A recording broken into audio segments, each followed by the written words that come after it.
If you want to know where your life is headed, you do not need to consult the stars, nor do you need to study the lines in the palm of your hand. Simply look at the nature of your dominant thoughts, and you will see the blueprint of your destiny. Because every great truth about human achievement begins with this. What you hold in your mind will eventually show itself in your life. The invisible becomes visible. The intangible becomes tangible. Your thoughts are not just passing sparks of imagination. They are the architects of your reality. Consider this carefully. Every action you have ever taken began first as a thought. Before a word leaves your lips, it is born in your mind. Before a career is built, before a business is created, before a relationship thrives, the seed of it exists in thought. And the reverse is also true. Every failure, every destructive habit, every limitation you have suffered began with a thought as well. The mind is not a passive vessel. It is an engine of creation. Whatever you continually feed, it will eventually manifest in your world. Now, most people underestimate this law. They assume thoughts are private, that they live and die in the silence of the mind. But the truth is, your thoughts are forces. They direct your energy, they shape your decisions, they create your emotions, and your emotions dictate the quality of your actions. If your thoughts are confused, your actions will lack clarity. If your thoughts are negative, your energy will repel opportunities. If your thoughts are filled with strength and conviction, your very presence will command respect and attract possibilities. Let me put it plainly, life does not respond to your wishes. It responds to your expectations. And your expectations are nothing more than the thoughts you habitually dwell upon. A person who constantly thinks about scarcity, who entertains fears of poverty, will unconsciously behave in ways that confirm those fears. They will hesitate when they should act. They will avoid risks when they should seize them. They will settle for less when more was within reach. And the tragedy is, they will not even realize they have been sabotaged, not by the economy, not by their neighbor, not by fate, but by the very thoughts they cultivated. But now imagine the opposite. Imagine the individual whose mind is fixed on growth, on abundance, on possibilities rather than limitations. That person does not shrink from challenges because their thoughts have already created a vision of victory. Even before success appears, they are carrying it within. And because they carry it within, they naturally speak with confidence, they move with assurance, they act with courage. Opportunities that pass others by are recognized and seized by them because their thoughts have conditioned their perception to see what others overlook. Here lies the great paradox of life. Two people can stand in the same storm, face the same obstacles, be given the same resources, and yet one sinks while the other rises. Why? Because one's thoughts are aligned with defeat, while the others are aligned with triumph. The conditions were the same, but the inner world was different, and the inner world always wins. Now, I want you to ask yourself a very honest question. What are the thoughts you habitually dwell on when no one is watching? What story do you tell yourself when you are alone? Because that private dialogue is not so private. It is the author of your destiny. If your inner language is filled with doubt, if your imagination is occupied by fear, if your self-talk is soaked in limitations, then you are building a life that reflects those very elements. On the other hand, if you discipline your thoughts, if you consistently think of growth, of strength, of possibility, then you are building a foundation that cannot help but produce results in line with that vision. This is not wishful thinking. It is not fantasy. It is the most practical truth you will ever hear, because thought precedes action and action precedes results. Control the root and you control the fruit. Allow the root to decay and the fruit will rot with it. We see this principle echoed everywhere in history. Every great invention, every work of art, every revolution in science, business, or society began first in the realm of thought. Before there was electricity to light the world, there was a man who thought it possible. Before skyscrapers touched the clouds, there was someone who dared to imagine them. Before airplanes soared through the sky, they lived first in the imagination of a mind unwilling to accept limits. What you see in the world today is simply the shadow of yesterday's thoughts. Just as what you will see tomorrow will be the shadow of the thoughts you are thinking now. So the question is not whether your thoughts will shape your life. They already are. The only question is whether you are consciously directing them or unconsciously letting them be shaped by fear, circumstance, and the opinions of others. That is the difference between a life of design and a life of default. One is intentional, the other accidental. One builds empires, the other builds excuses. And I want you to remember this: no one can think for you. Others can influence you. They can attempt to persuade you. They can pour their doubts into your ears. But in the end, the decision of what thoughts you allow to take root is yours alone. You are the gatekeeper of your mind. And if you abdicate that responsibility, if you let the world plant its weeds in your garden, then you cannot complain when your harvest is bitter. But if you rise each day with the discipline to guard and direct your thoughts, if you treat every idea you entertain as a seed you are planting in the soil of your destiny, then you will begin to recognize the power that has been in your possession all along. You will see that no matter where you start, no matter what obstacles surround you, you hold in your mind the ability to create, to transform, to build a life that reflects the highest vision of yourself. So remember this truth and let it stay with you. Your life is nothing more than the outward expression of your inward thinking. Control your thoughts, and you will command your destiny.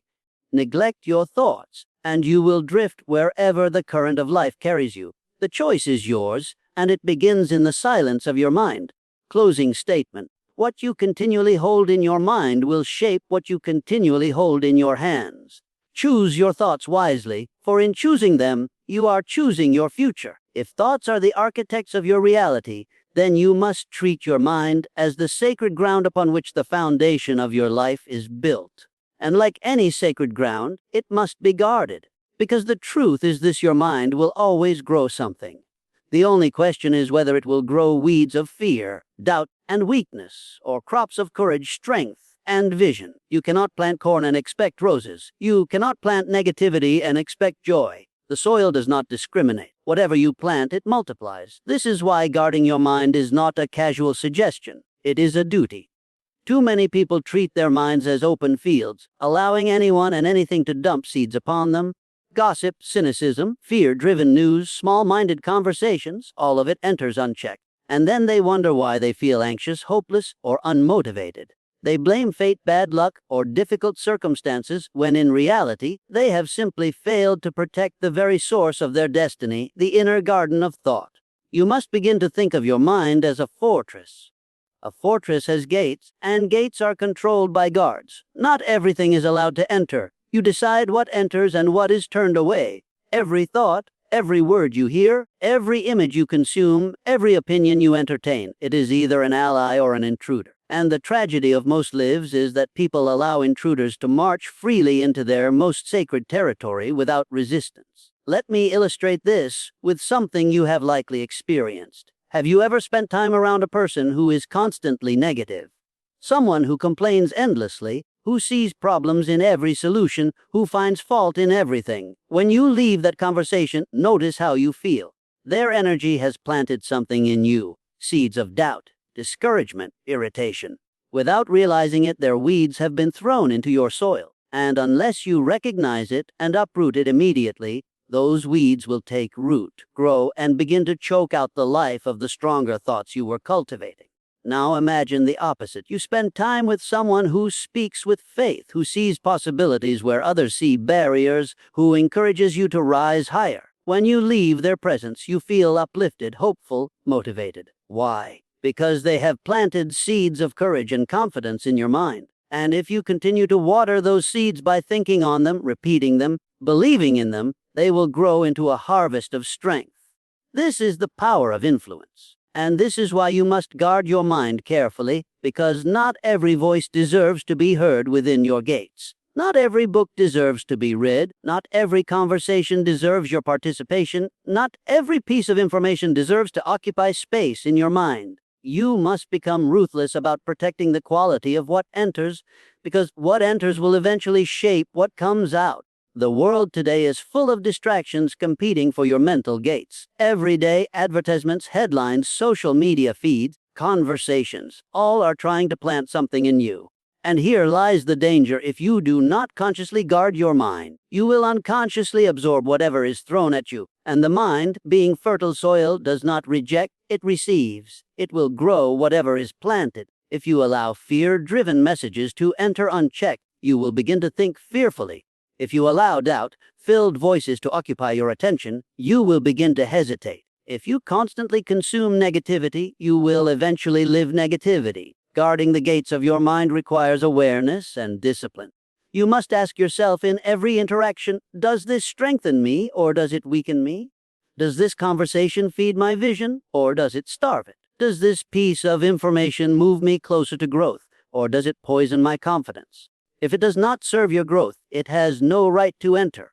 Close the gate, turn it away, protect your soil. But guarding your mind is not just about what you exclude. It is also about what you deliberately allow in. For the mind thrives on nourishment as much as it suffers from poison. You must feed it with ideas that expand you, with words that empower you, with images that elevate your vision. Read books that challenge and strengthen your thinking. Listen to voices that inspire courage. Surround yourself with people who are climbing, not sinking. Fill your environment with reminders of what you want to become, not of what you fear becoming. In time, this discipline creates a fortress of strength around you. You will notice that negativity loses its grip on you. What once discouraged you will now be powerless. What once planted fear will find no soil to grow, because you have built a gatekeeper so strong that nothing can enter without your conscious approval. And when you reach that level of mastery, you become unstoppable because your inner world is no longer at the mercy of the outer world. Understand this, the greatest battles are not fought in the world outside of you. They are fought at the gates of your mind. If you lose that battle, no amount of external success will matter, for you will sabotage it from within. But if you win that battle, if you control what enters and what grows within, then no external storm can defeat you because your roots are deep, your soil is rich, and your harvest is certain. So I leave you with this thought. Everyday life will knock at the gates of your mind, offering you seeds. Some will be seeds of fear, some seeds of doubt, some seeds of greatness. You are the guard. You decide which to allow, which to reject. And in that decision lies your destiny. Closing statement: the garden of your mind will grow regardless. Guard it well, for the seeds you allow in today will become the harvest you live with tomorrow. If thoughts truly shape your destiny, and if the mind is the fortress you must guard, then the next step is to understand what to do when the inevitable intruders arrive. Because no matter how vigilant you are, no matter how carefully you guard the gates of your mind, there will be moments when negative thoughts slip through. Fear will attempt to creep in. Doubt will whisper in your ear. Discouragement will knock at the door. The question is not whether these thoughts will appear. The question is what you do with them when they do. Most people make the mistake of wrestling with their negative thoughts. They try to resist them, fight them, push them away. But here lies the problem. The more you resist, the stronger they grow. Energy flows where attention goes, and if you pour your attention into resisting weakness, you are, in effect, feeding it. The stronger your fight, the deeper its roots. The secret is not resistance, but replacement. You cannot simply remove a thought and leave a void. Nature abhors a vacuum, and the mind abhors emptiness. If you tear out a weed and do not plant a seed in its place, another weed will simply grow back. This is why the most powerful strategy for mastering your mind is not to fight weakness, but to replace weakness with power. Let's make this practical. Suppose you wake up with a thought of fear. What if I fail? What if I'm not good enough? What if I'm rejected? You could spend hours arguing with yourself, trying to convince yourself not to be afraid, but all you are really doing is pouring more energy into the fear itself. Instead, you must deliberately introduce a stronger thought. I am capable. I have succeeded before, and I can succeed again. Every challenge I face is shaping me into someone stronger.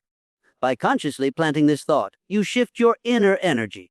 You are no longer trying to suppress fear, you are overriding it with courage. In the same way, when doubt tells you, you don't have what it takes, you replace it with, I am learning, I am growing, and with persistence, I will find a way. When discouragement whispers, it's useless, it will never work, you replace it with, every step I take brings me closer. Progress is invisible at first, but it is happening. You must treat your mind like a library. If one book of weakness sits on the shelf, don't leave the shelf empty. Place a better book in its place, one filled with wisdom, power, and encouragement. This is not a shallow practice of repeating empty phrases. It is a deliberate act of reprogramming your mental patterns. Remember, your thoughts condition your emotions, and your emotions shape your actions. If you replace weakness consistently with power, your emotional state begins to change. And when your emotional state changes, your behavior follows. You walk differently. You speak differently. You move with confidence where before you hesitated. The challenge, of course, is consistency, because one positive thought planted today cannot compete with a lifetime of negative patterns left unchallenged. You must practice this replacement daily until it becomes automatic. At first, it will feel unnatural, like forcing yourself to use a new language. But the more you do it, the more fluent you become, and eventually, the language of strength will replace the language of weakness entirely. Consider the great achievers of history. They were not immune to fear, doubt, or weakness. They felt it just as we do. The difference is that they never allowed those thoughts to remain unchallenged. They replaced them. When the thought of defeat entered, they replaced it with a vision of victory. When the shadow of limitation appeared, they replaced it with the light of possibility. And by this steady discipline of substitution, they built mental fortresses that no amount of failure, rejection, or delay could destroy. Now, some may ask, but isn't this just lying to myself? If I'm afraid, shouldn't I be honest about my fear? To that I answer, acknowledging fear is honesty, but dwelling on it is surrender. You do not overcome fear by glorifying it. You overcome fear by redirecting it, by replacing its narrative with one that strengthens you. You are not lying to yourself when you choose a thought of power. You are aligning yourself with a deeper truth, the truth that you are capable of growth. The truth that you are more than your current circumstances, the truth that weakness is not your identity but a passing shadow. Understand this: weakness will always knock, but it does not deserve a room in your mind. Fear will always speak, but it does not deserve your attention. Doubt will always whisper, but it does not deserve your belief. You owe it to yourself to rise above them, not by silencing them with force, but by drowning them out with the louder voice of power. And so, every time a thought of weakness arises, treat it as a signal that it is time to practice mastery, a signal that you are being given the opportunity to choose again, to replace the old with the new, the frail with the strong, the limiting with the liberating. Every replacement is a step forward in building the life you desire. Because when weakness rules the mind, life becomes small, opportunities vanish, and courage dies in silence. But when power rules the mind, doors open, possibilities multiply, and life itself bends to your determination. The battlefield is invisible, but the results are visible everywhere. So I urge you, the next time weakness enters, do not fight it, do not fear it. Replace it. Replace it quickly, replace it firmly. Replace it with thoughts so powerful they leave no space for weakness to breathe. And over time, you will notice something extraordinary. The very thoughts that once weakened you will lose their power. They will knock less often, they will linger less long, until finally they vanish altogether, replaced permanently by the thoughts of strength you have chosen. Closing statement: weakness will always come uninvited, but power must always be chosen. And the moment you choose it, weakness ceases to control you. Replace weakness with power, and you will replace limitation with freedom.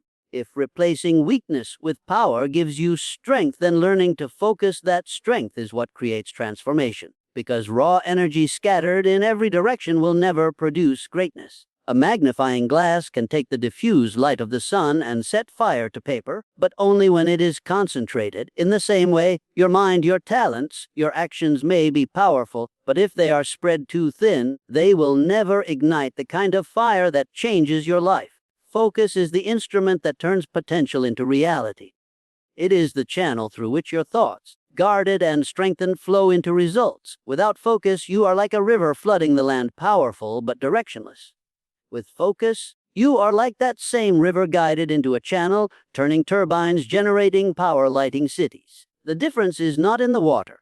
It is in the focus. Many people live in constant frustration because they confuse activity with accomplishment. They work hard, they stay busy, they spread themselves across dozens of tasks. Yet, they make little progress. Why? Because their focus is divided. They give equal attention to the trivial and the vital, and in doing so, they weaken the power of both. But when you discipline your focus, when you choose the one or two things that truly matter and give them the full intensity of your thought and action, progress becomes inevitable. The same principle applies to your inner world. If you focus on problems, your problems multiply. If you focus on obstacles, your obstacles appear insurmountable. But if you shift your focus to solutions, to opportunities, to possibilities, you suddenly notice paths that were invisible before. It is not that the external world has changed. It is that your focus has filtered what you see. The mind is selective, and it amplifies whatever you direct it toward. Focus on fear and fear grows. Focus on courage and courage expands. Focus on lack and you will always feel poor. Focus on abundance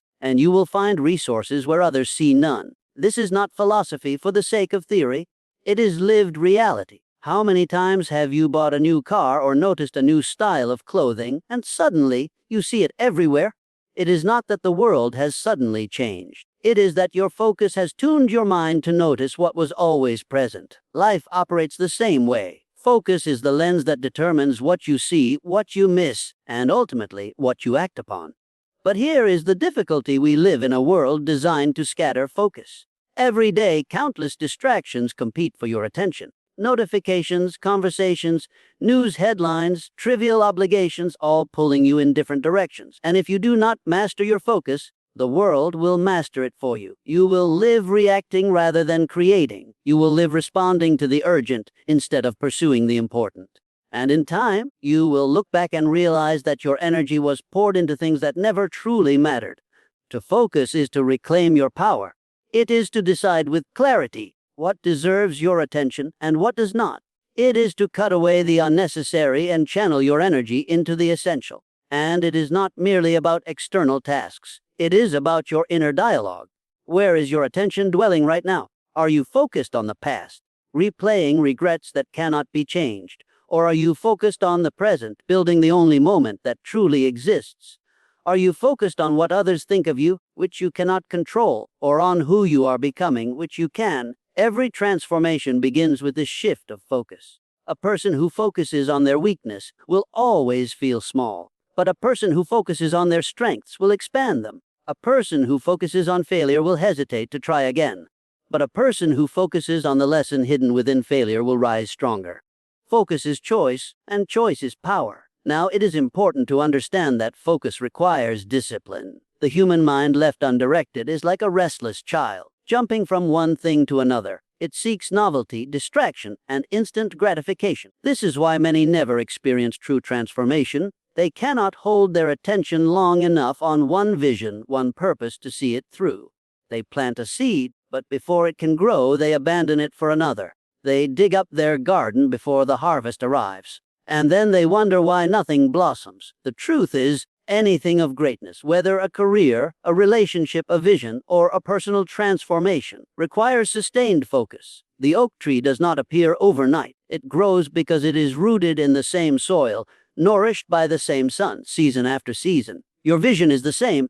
You must fix your mind upon it, nourish it daily, water it with thought, protect it with action until it grows into reality. And here is the beauty: once you discipline your focus, your energy multiplies. You begin to notice that doors open, not because the world suddenly favors you, but because you are now fully present, fully aware, fully committed.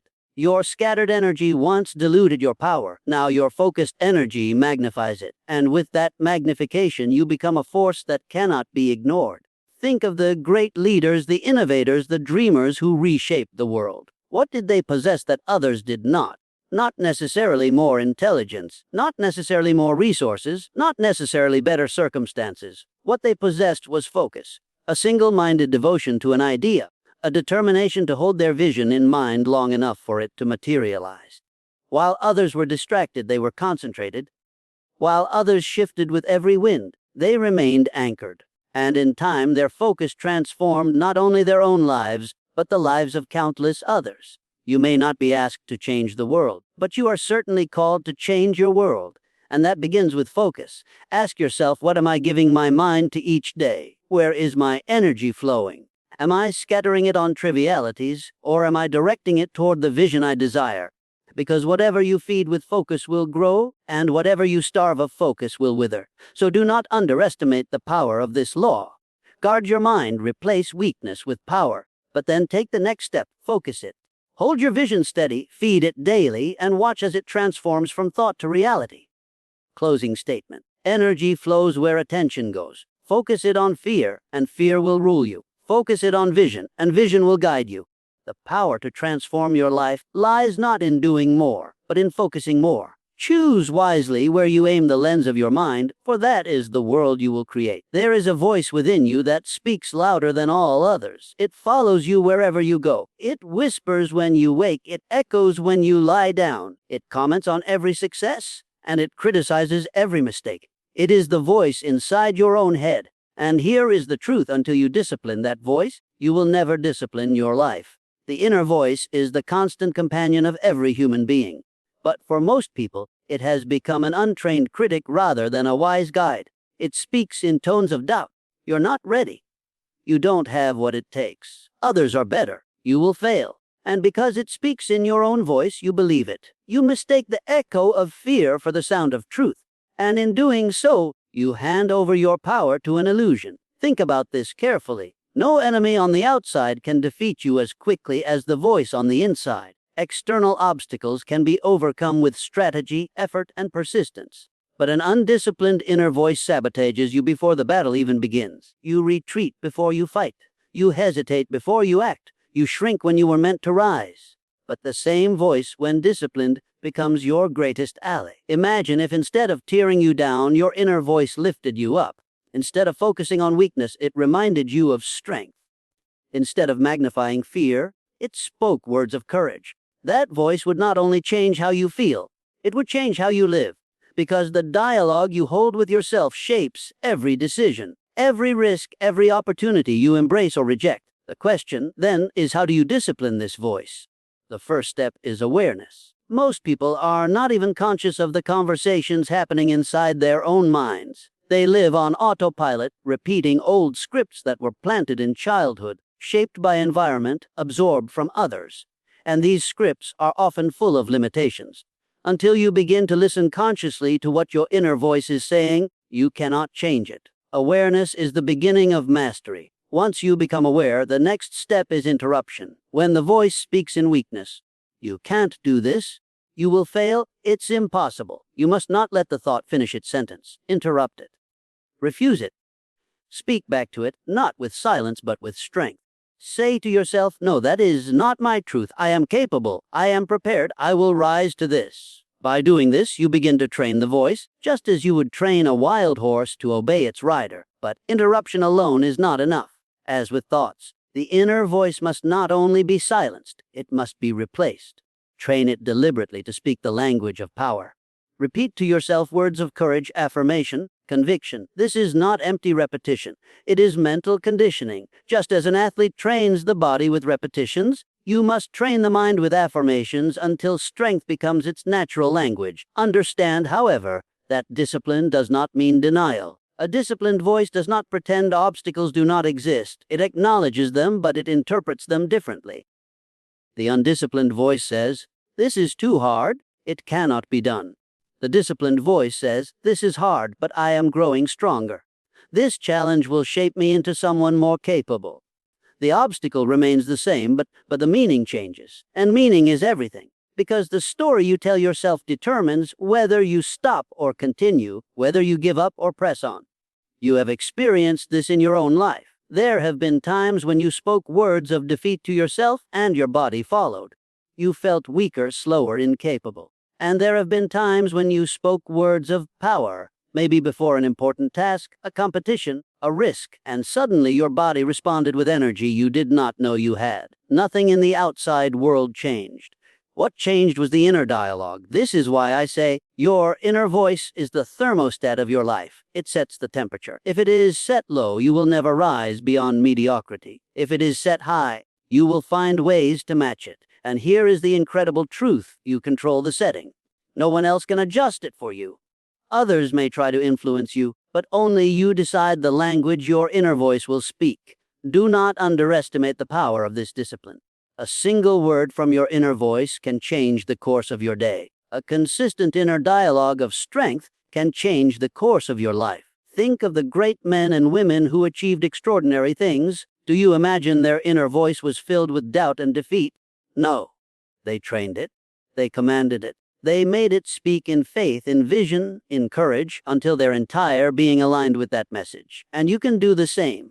Begin today. The next time your inner voice tells you to shrink, answer it with strength. When it says you are not ready, respond, I will never be more ready than now. When it says you might fail, answer, failure is not the end, it is the beginning of growth. When it says it is impossible, declare everything is impossible until it is done. In time, that voice will learn. It will stop speaking in weakness and begin speaking in power because you have trained it.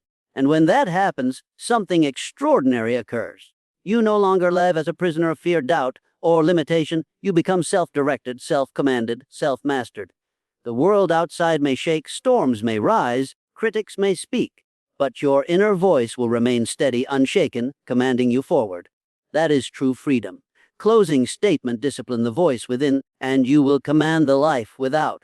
For no enemy is greater than an undisciplined mind, and no ally is stronger than an inner voice trained to speak in power.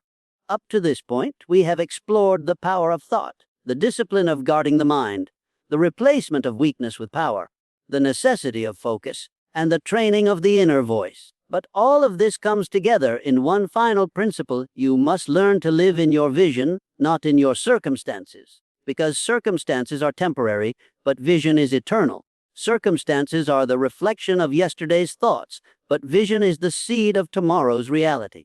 And if you allow your life to be governed by what you see around you instead of what you hold within you, then you will forever be a prisoner of the present, never the architect of the future. Think of the world's greatest achievers, those who reshaped industries, created movements, or transformed their own lives from nothing into greatness. Their circumstances often gave them no reason to hope. They faced poverty, rejection, ridicule, and failure. If they had allowed circumstances to dictate their belief, they would have surrendered long before the breakthrough arrived.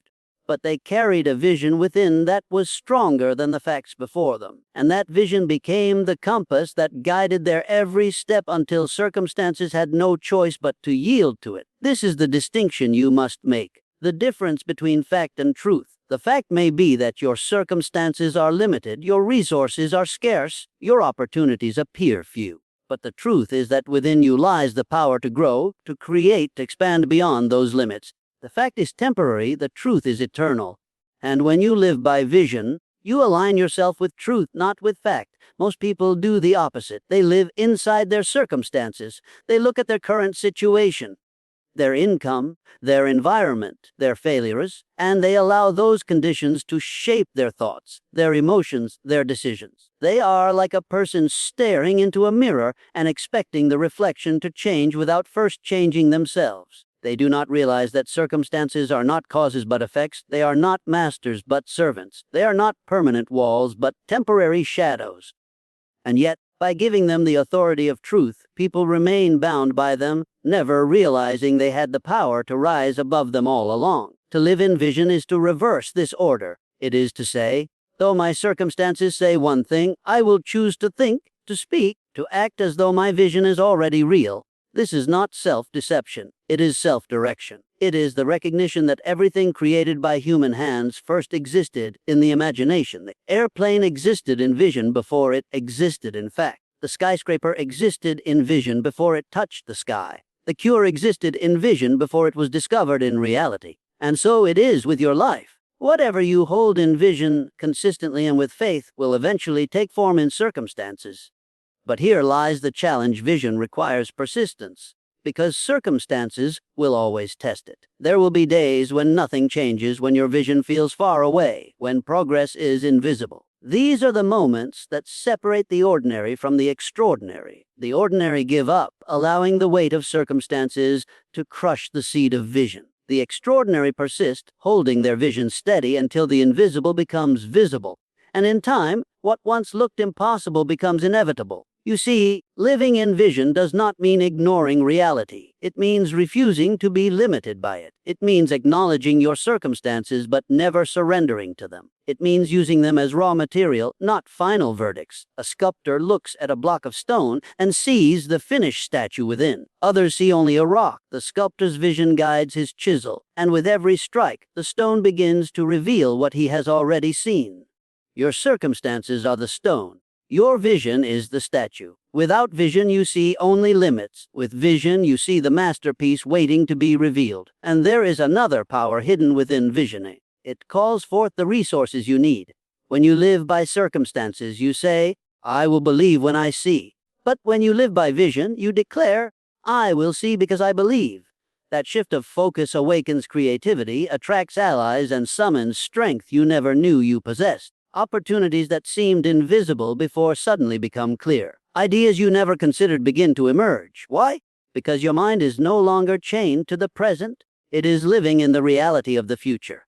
This is why vision must be specific. It is not enough to wish vaguely for a better life. You must see it clearly in your imagination, define it, picture it. Speak of it as though it were already real. The clearer your vision, the stronger its pull. And when the pull of vision is stronger than the weight of circumstances, transformation becomes inevitable. So ask yourself, what vision are you living in? Do you see yourself as a prisoner of your environment or as the architect of your destiny? Do you spend your days reacting to circumstances or creating from vision? Your answer will determine the quality of your future, because one path leads to limitation, the other to expansion. One leads to resignation, the other to creation. Remember this truth: the present is not your prison. It is your platform. It is the soil in which the seed of your vision is planted. And if you keep watering that seed with thought, with belief, with focused action, it must grow. It cannot fail. For circumstances bow to vision, just as shadows retreat before light. And so, do not wait for conditions to be perfect before you live in vision. Live in vision now. Speak from it, act from it, think from it, until the world outside has no choice but to reflect the world inside. That is the secret of every great transformation. Closing statement. Circumstances are temporary, but vision is eternal. Live not as a prisoner of what is, but as a builder of what will be. Hold your vision with faith, and watch as life itself bends to the strength of your